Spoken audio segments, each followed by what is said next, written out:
Hello, my name is Rob Garner. I'm a computer programming instructor, and today I'm going to demonstrate how to use files in Python. So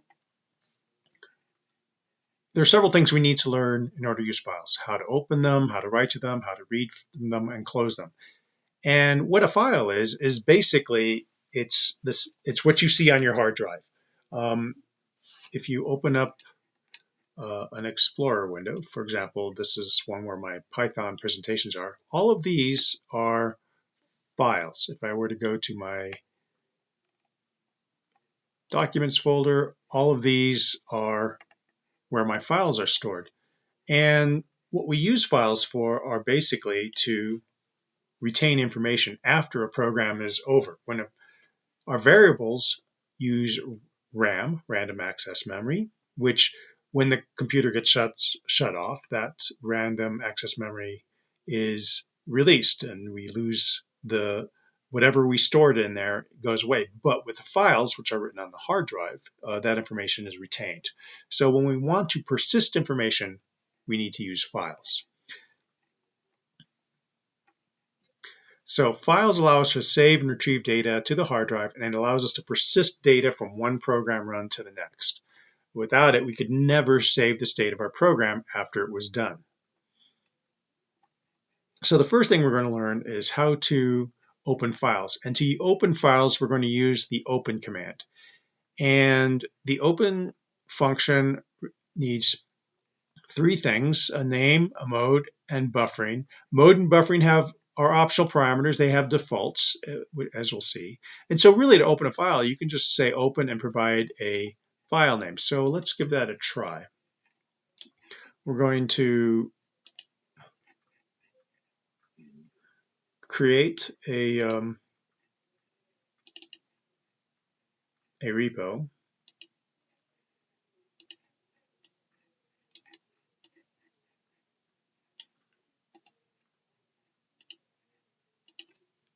So I'm going to make a folder for file demos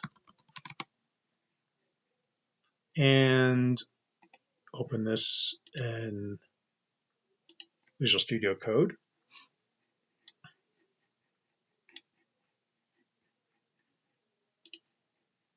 And we'll create a program called openfiledemo.py.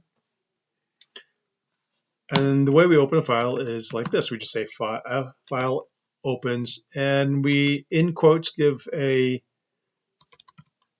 name. We're just going to call it somefile.txt, and we're going to run that. And we get an error: no such file or directory. Well, it's because it doesn't exist, and by default, the open command tries to open a file for read. So let's look at the read modes, or the mode key. We have several modes: R for read, W for write, A for append, B for binary mode, and plus for read write. And so each of these, we have to tell it whether we're going to be reading to the file or writing to the file. And so that's what R and W does. We can also append to a file, so it'll open the file up, and anything added will be written to it will be added to the end of the file.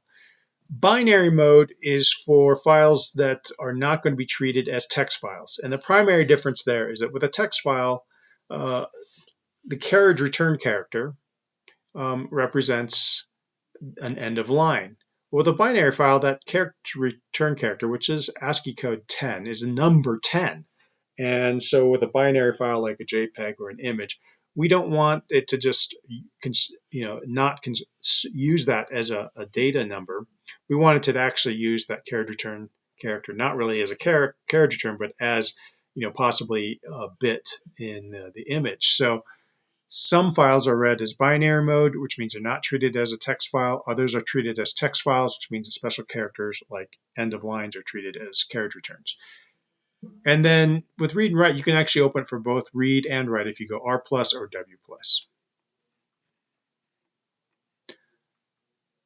And then, as I said, when normally Python treats files as text files. That means if it sees a \r, \n, or \n it treats that as a carriage return character and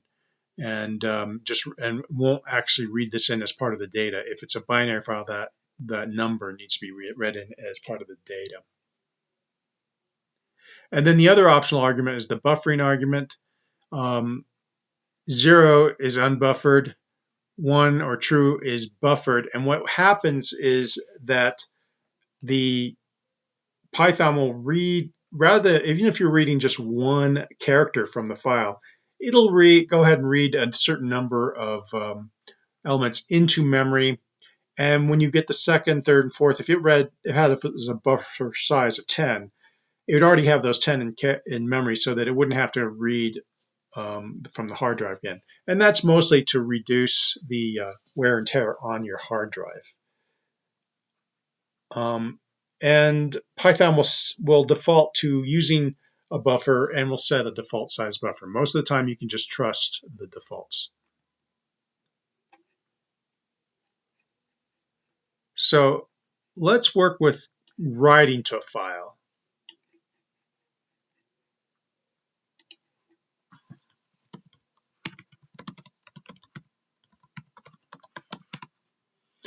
And again, we're going to say f equals open, but this time we're going to have some file.txt,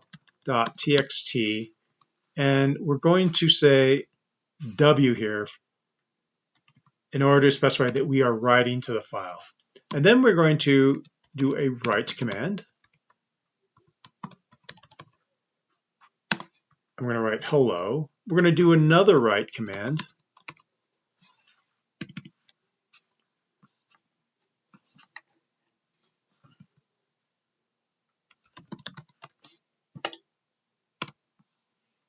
And then do an f.close. So this looks a lot like a print statement. You have parentheses, and then in quotes you have what you want to have written to the file in this case instead of the screen. So normally with a print statement, we're writing to the screen. With an file.write command, we are writing to the file. So I'm going to run this.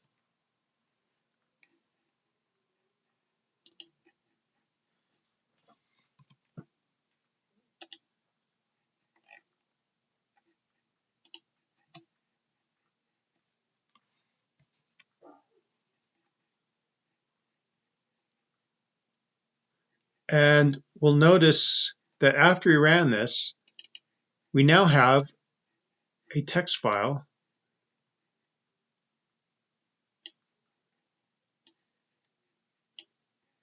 which has hello world in it. Now note what's interesting is we said write with hello and then write world, but it all came out on one line. Why is that? Well, because unlike a print statement, which automatically adds a carriage return at the end, the write statement doesn't. The write statement will just output the characters.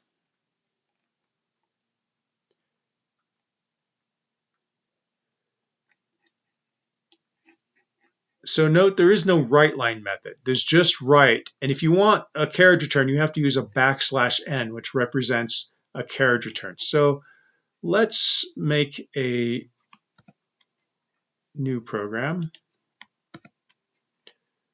And we'll call it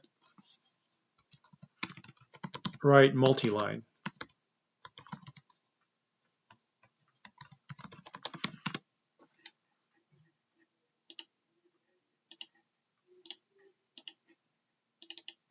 And with this one,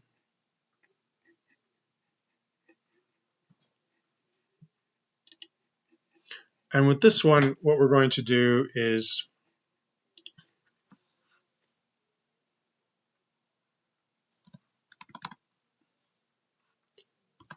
open a file. We'll call it multiline file.txt. And we're going to open it up for write, so we'll put a W.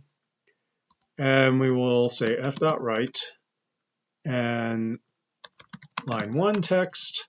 And then we put a \n. That \n represents a carriage return.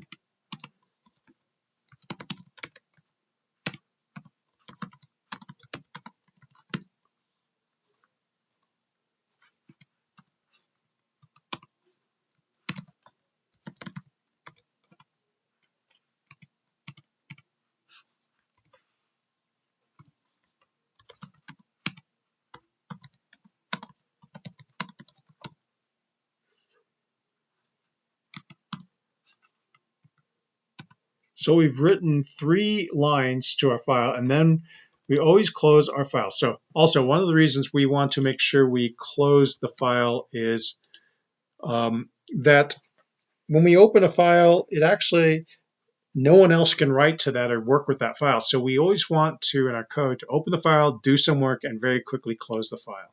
So I'm going to run this one. The program ran, and now we have multi-line file.txt. Let's take a look at that one. And we can see that the \n now put a carriage return in. Notice that actually the \n at the end here also put an empty line at the bottom of this file. That's fine. But if you didn't want that, you could omit this last one. But that actually creates a new line character in the file. Now, one way to see this in a little bit more detail is if you open the file in some text editors. So I'm going to open this in Notepad++. Notepad++ has the option of, in View, allowing you to show symbol and show all characters. You'll see there's a carriage line feed here at the end. That's actually what our \n did. Because this is a Windows system, you end up actually getting 2 characters, carriage return and line feed. And different operating systems will treat the end of line a little different. Some will just do a line feed, some will do just carriage return, and some will do carriage return line feed. The reason why we had 2 characters is that historically we didn't have screens and keyboards.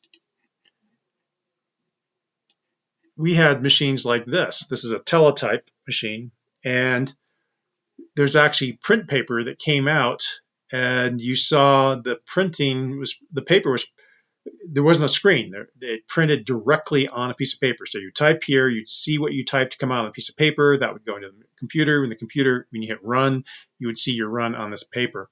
And this had a drum, which is controlled by one set of stepper motors, and then it had a carriage, which carried the print head back and forth across the paper. So to do a carriage return line feed, when your carriage was at the far end, it sent the CR sent the carriage back to the beginning, and the LF, the line feed, rotated the drum. So you actually had to have 2 characters to move to the next line back in this time period, around 1963 or so. Today, well, we don't really need that. Our printers actually are little mini computers.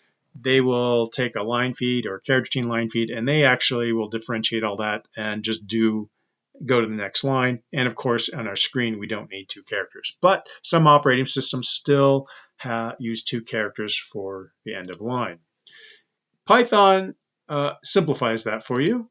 And you just need to put one \n, and it will figure out what operating system you're on and sort that all out for you. So just use a \n whenever you want to go to the next line.